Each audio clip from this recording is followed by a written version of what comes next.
Hello guys, welcome back to my channel. నేను మీ మహేష్. మీరు BTech final year చదువుతున్నారా? లేదా బీటెక్ పూర్తయిందా?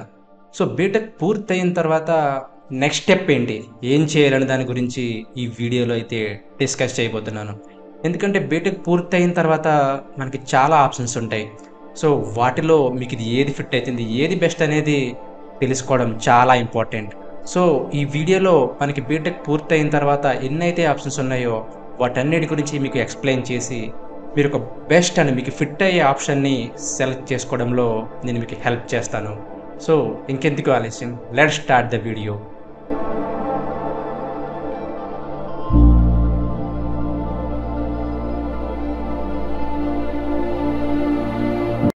ముందుగా హయ్యర్ స్టడీస్ గురించి మాట్లాడుకుందాం. మీరైనా ఎంబీఏ, ఎంటెక్ లేదా ఎంఎస్ చేయాలనుకుంటున్నారా? అయితే హయ్యర్ స్టడీస్ చేయడం వల్ల మీ నాలెడ్జ్లో డెప్త్ గెయిన్ చేయగలుగుతారు.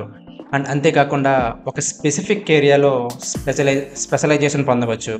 For example gate or PG set రాసి ఎంటెక్ క్వాలిఫై అవ్వచ్చు, లేదా జిఆర్ఈ రాసి అబ్రాడ్లో ఎంఎస్ చేయవచ్చు. అండ్ ఎంబీఏ చేయడం వల్ల మేనేజ్మెంట్ స్కిల్స్ ఇంప్రూవ్ అవుతాయి.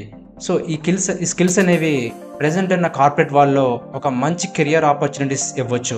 సో నేనైతే బీటెక్ కంప్లీట్ అయిన తర్వాత 1 ఇయర్ జాబ్ సెర్చ్ చేశాను. బట్ నాకు ఆ టైంలో అంతగా జాబ్ ఆపర్చునిటీస్ లేవు. సో తర్వాత నేను 1 ఇయర్ వెయిట్ చేసి పీజీ సెట్ రాసి ఎంటెక్ కంప్లీట్ చేసుకున్న తర్వాత ఒక మంచి జాబ్ అయితే సెక్యూర్ చేసుకోగలిగాను. సో ఈ ఈ ఎడ్యుకేషన్ సైడ్ వెళ్ళడం వల్ల మీరు కొంచెం మనీని ఇన్వెస్ట్ చేయాలి, అలాంటి టైం అనేది కూడా ఇన్వెస్ట్ చేయాల్సి ఉంటుంది. బట్ మీ కెరియర్లో మీకు ఫ్యూచర్లో చాలా హెల్ప్ అవుతాయి. నెక్స్ట్ ఆప్షన్ వచ్చేసి క్యాంపస్ ప్లేస్మెంట్స్. ఐ హోప్ దీని గురించి చాలామందికి తెలిసే ఉండొచ్చు. సో మీరు బీటెక్ అయిన తర్వాత డైరెక్ట్గా జాబ్కి వెళ్ళాలనుకుంటే ఈ క్యాంపస్ ప్లేస్మెంట్స్ అనేవి ఒక బెస్ట్ ఆప్షన్ అనే చెప్పాలి. ఒకవేళ మీ కాలేజీలో క్యాంపస్ ఇంటర్వ్యూస్ అనేది కండక్ట్ చేయకపోతే అది మీ బ్యాడ్ లక్ అనే చెప్పాలి. బట్ ఒకవేళ మీ కాలేజీలో క్యాంపస్ ఇంటర్వ్యూస్ కండక్ట్ చేస్తుంటే మాత్రం ఆ ఆపర్చునిటీని మిస్ చేసుకోకండి. మీ ఫ్రెండ్ వెళ్ళలేదని మీరు వెళ్ళకపోవడం, లేదా ఏదో దేనికోసమో వేరే రీజన్తో మీరు ఆ ఆపర్చునిటీ అనేదాన్ని మిస్ చేసుకోవద్దు. సో మెయిన్లీ మీరు ఈ క్యాంపస్ ఇంటర్వ్యూస్లో జాబ్ కొట్టాలనుకుంటే మీకు మెయిన్గా కావాల్సినవి technical skills, communication skills, problem solving ability. So వీటితో పాటు మీరు సక్సెస్ రేట్ని ఇంప్రూవ్ చేసుకోవాలనుకుంటే coding practice and mock interviews చేయడం అండ్ యాప్టిట్యూడ్ టెస్ట్ అనేవి డైలీ ప్రాక్టీస్ చేయడం వల్ల మీరు మీ ఇంటర్వ్యూస్లో త్వరగా సక్సెస్ అవ్వగలుగుతారు. అండ్ ఇంకొకటి, కొన్ని ఎంఎన్సీ కంపెనీస్ మనకి ఇంటర్న్షిప్స్ అనేవి ప్రొవైడ్ చేస్తూ ఉంటాయి. వాటికి అప్లై చేసుకుని ఇంటర్న్షిప్ చేయడం వల్ల after completion of internship they will provide you full time offer. So ఇది కూడా ఒక బెస్ట్ ఆప్షన్ అని చెప్పాలి.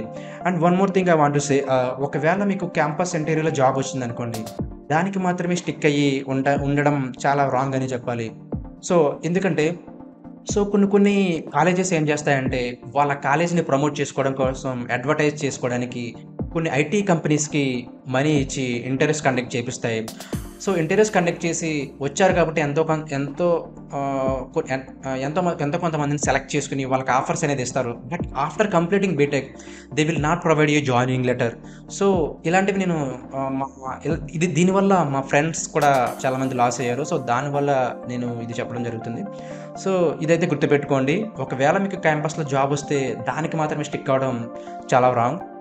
అండ్ నెక్స్ట్ ఆప్షన్ వచ్చేసి గవర్నమెంట్ జాబ్స్. సో బీటెక్ అయిన తర్వాత ప్రతి ఒక్కరూ సాఫ్ట్వేర్ సైడ్కే వెళ్ళాలన్న మైండ్ సెట్తో ఉండిపోతారు. బీటెక్ చదివిన తర్వాత గవర్నమెంట్ జాబ్ సైడ్ కూడా వెళ్ళొచ్చు. సో గవర్నమెంట్ జాబ్ సైడ్కి వెళ్ళడం వల్ల మనకి మెయిన్ అడ్వాంటేజ్ ఏంటంటే మనకి జాబ్ సెక్యూరిటీ ఉంటుంది అండ్ స్థిరమైన కెరియర్ని పొందొచ్చు. సో అందుకే చాలామంది SSC, UPSC and state PS ఎగ్జామ్స్కి అటెంప్ట్ చేస్తూ ఉంటారు. కాకపోతే గవర్నమెంట్ జాబ్స్లో కాంపిటీషన్ చాలా ఎక్కువ ఉంటుంది. సో ఫుల్ డెడికేషన్స్తో మీరు ఆ ఎగ్జామ్కి ప్రిపేర్ అవ్వాల్సి ఉంటుంది. ఇంకా మీకు ఇంజనీరింగ్ బ్యాక్గ్రౌండ్ ఉండడం వల్ల మీరు ఇస్రో, బిహెచ్ఈఎల్, ఎన్ఐసిఎల్ ఇలాంటి ఆర్గనైజేషన్స్లో కూడా జాబ్కి అప్లై చేయొచ్చు. కాకపోతే వీటిలో exam and eligibility criteria and interview stages ఉంటాయి. వాటిని క్రాక్ చేసి వాటిలో మీరు జాబ్ని సెక్యూర్ చేసుకోవచ్చు. అండ్ ఇంకో విషయం ఏంటంటే ఇక్కడ మీరు బిహెచ్ఈఎల్, ఎన్ఐసిఎల్ ఇలాంటి సెంట్రల్ గవర్నమెంట్ ఆర్గనైజేషన్స్లో జాబ్ కొట్టాలంటే మీకు మినిమం ఎలిజిబిలిటీ వచ్చేసి బీటెక్లో 70% అగ్రిగేట్ ఉండాలి మినిమం.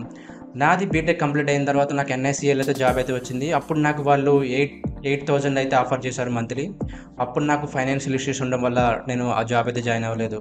అండ్ తర్వాత నాకు స్టేట్ గవర్నమెంట్‌లో డిజిటల్ అసిస్టెంట్ జాబ్ కూడా వచ్చింది. సో, నాకు మెయిన్ ఇంట్రెస్ట్ వచ్చేసి సాఫ్ట్‌వేర్ సైడ్ మూవ్ అవ్వాలని. సో, దానివల్ల నేను ఆ జాబ్ కూడా ఇగ్నోర్ చేశాను. సో, ఇలాంటి సెంట్రల్ గవర్నమెంట్ జాబ్స్ మీరు అప్లై చేయాలనుకుంటే ఫ్రీ జాబ్ అలర్ట్ అనే ఒక వెబ్సైట్ ఉంటుంది. ఆ లింక్ అనేది నేను డిస్క్రిప్షన్‌లో ప్రొవైడ్ చేస్తాను. ఆ వెబ్సైట్‌కి వెళ్తే మీకు state wise and central government wise మీరు జాబ్స్ అనేది సెర్చ్ చేసుకోవచ్చు. అండ్ అదే వెబ్సైట్‌లో మీకు ఎలిజిబిలిటీ క్రైటీరియా, అప్లికేషన్ ఫీజ్ అన్నీ ఉంటాయన్నమాట. సో, అక్కడికి వెళ్ళి మీరు చెక్ చేసుకోవచ్చు. అండ్ నెక్స్ట్ ఆప్షన్ వచ్చేసి ఎంటర్‌ప్రెన్యూర్‌షిప్. ఒకవేళ మీకు క్రియేటివ్ ఐడియాస్ ఉండి లేదా మీ సొంతంగా బిజినెస్‌ని స్టార్ట్ చేయాలనుకుంటే ఎంటర్‌ప్రెన్యూర్‌షిప్ అనేది ఒక గ్రేట్ ఆప్షన్. స్టార్టప్‌లో రిస్క్ ఉంటుంది. సో, మీ ఐడియాస్‌ని రియాలిటీలోకి కన్వర్ట్ చేసి ఒక సక్సెస్‌ఫుల్ బిజినెస్‌ని బిల్డ్ చేయొచ్చు. స్టార్టప్ ఎకోసిస్టమ్‌లో ఇంక్యుబేటర్స్ అండ్ యాక్సిలరేటర్స్ మరియు వెంచర్ క్యాపిటలిస్ట్ అనే వాళ్ళు మీకు సపోర్ట్ అందిస్తారు. ఒకవేళ మీకు ఫండింగ్, మెంటరింగ్ మరియు రిసోర్సెస్ అవసరమైతే మీరు వీటిని యూజ్ చేసుకోవచ్చు. ఎంటర్‌ప్రెన్యూర్‌షిప్ జర్నీ ఎంత ఛాలెంజింగ్‌గా ఉంటే దాని రివార్డ్ కూడా మీకు అంతే ఎక్స్ట్రార్డినరీగా ఉంటుంది. అండ్ నెక్స్ట్ ఆప్షన్ వచ్చేసి సర్టిఫికేషన్ అండ్ స్కిల్ డెవలప్మెంట్. ఈ రోజుల్లో ఇండస్ట్రీలో ఉన్న డిమాండ్ ఉన్న స్కిల్స్ నేర్చుకోవడం చాలా important. Certifications in areas like Azure, AWS, Google cloud, data AML, data science, full stack development వీటిలో సర్టిఫికేషన్ చేయడం వల్ల మీకంటూ ఒక ఎక్స్ట్రా ఎడ్జ్ ఇస్తాయి. ఆన్లైన్ ప్లాట్ఫామ్స్ లైక్ ఉదెమి, కోర్సెరా, ఈడీఎక్స్ ఇవి మీకు సర్టిఫికేషన్స్ అందిస్తున్నాయి. సో, ఈ సర్టిఫికేషన్స్ చేయడం వల్ల మీ రెజ్యూమ్‌కి ఒక ఎక్స్ట్రా వాల్యూ అనేది యాడ్ అవుతుంది. అండ్ అంతేకాకుండా మీకు కావాల్సిన డొమైన్‌లో జాబ్ రావడానికి కూడా హెల్ప్ అవుతుంది. And continuously updating your skills it's key to staying relevant in today's fast paced job market. So, next final option వచ్చేసి నాన్ కన్వెన్షనల్ పాత్స్. సో, మీకు ట్రెడిషనల్ జాబ్ కాకుండా అన్‌కన్వెన్షనల్ కెరియర్ మీద ఇంట్రెస్ట్ ఉందా? For example digital marketing, content creation, YouTube, freelancing ఇలాంటి areas అనమాట. So, ఈ paths కూడా potential career options అనే చెప్పాలి. సో, ఈ ఆప్షన్ ఎంచుకోవడం ద్వారా మీకు క్రియేటివ్ ఫ్రీడమ్, ఫ్లెక్సిబిలిటీని ఎంజాయ్ చేయొచ్చు. సో, డిజిటల్ ప్లాట్‌ఫామ్స్‌లో మనీ ఎర్న్ చేయడం కేవలం ప్యాషన్ మాత్రమే కాదు.